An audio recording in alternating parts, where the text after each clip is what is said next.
Today is April 18th.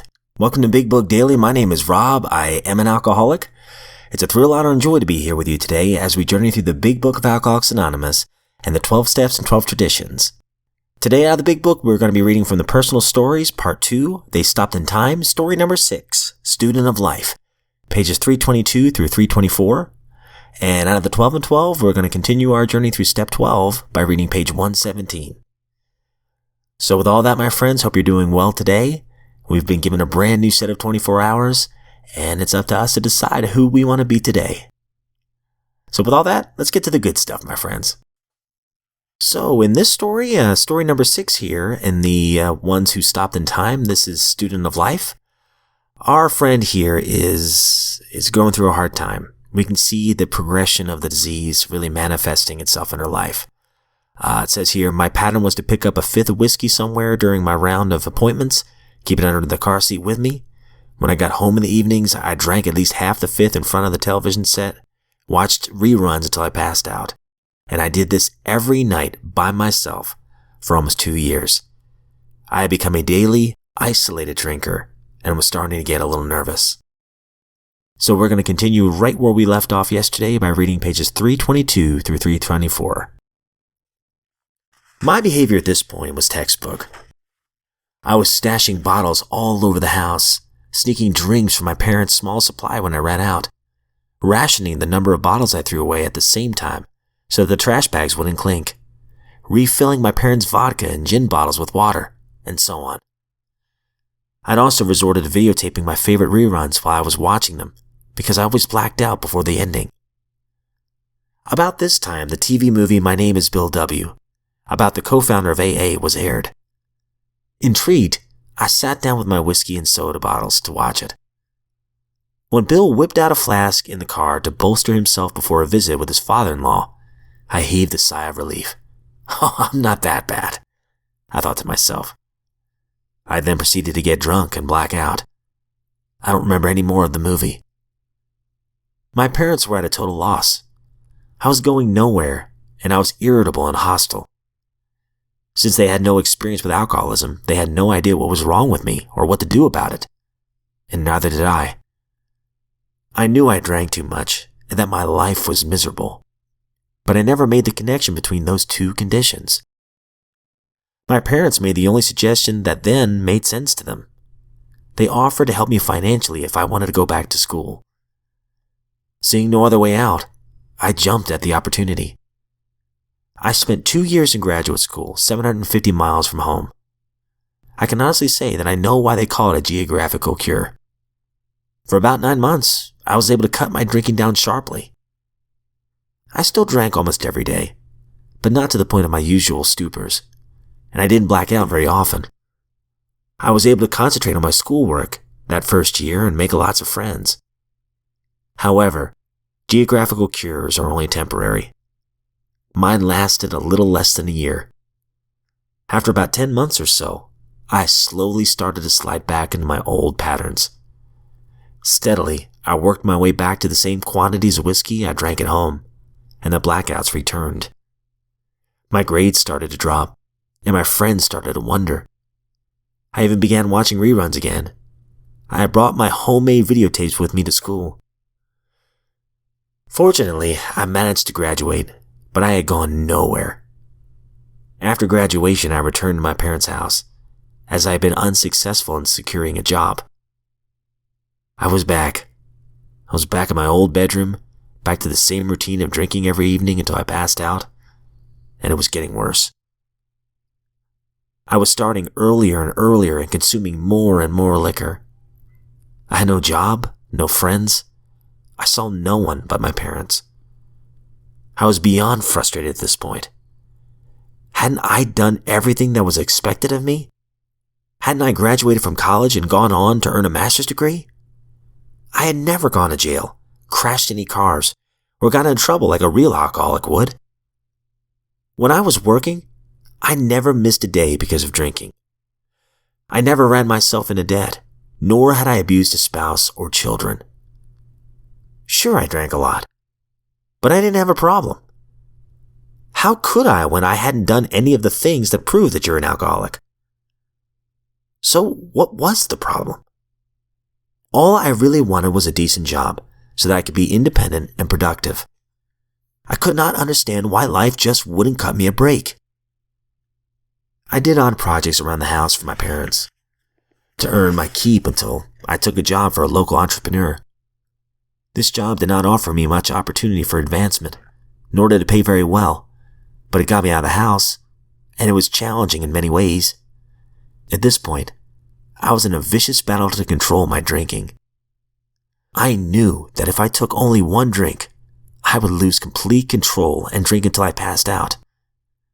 Nevertheless, I tried, day after day, to beat this obsession with alcohol. I picked up 1/2 gallon of whiskey one day after work and drank over 1/3 of it in less than 4 hours that same night. I was so sick the next day, but I still made it to work.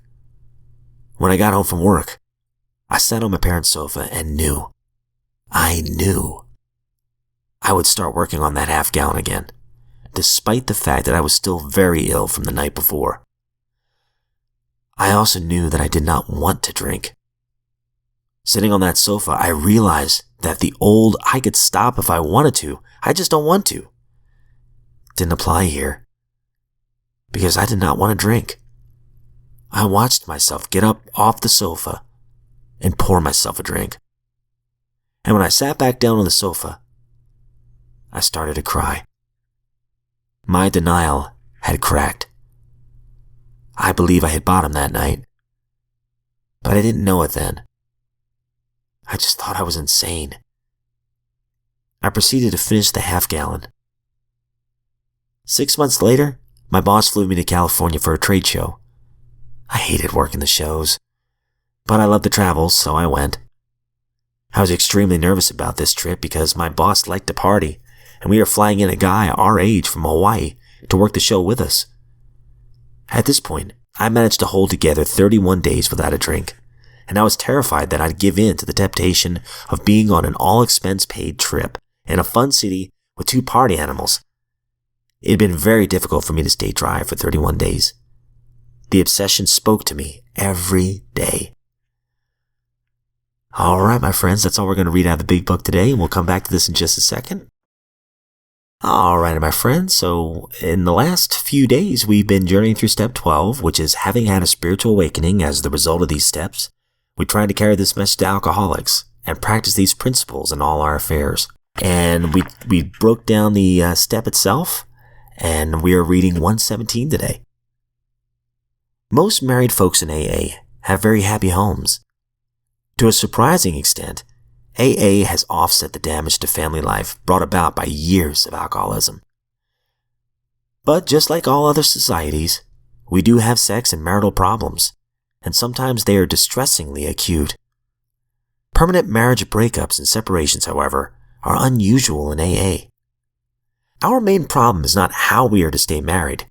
It is how to be more happily married by eliminating the severe emotional twists that have so often stemmed from alcoholism.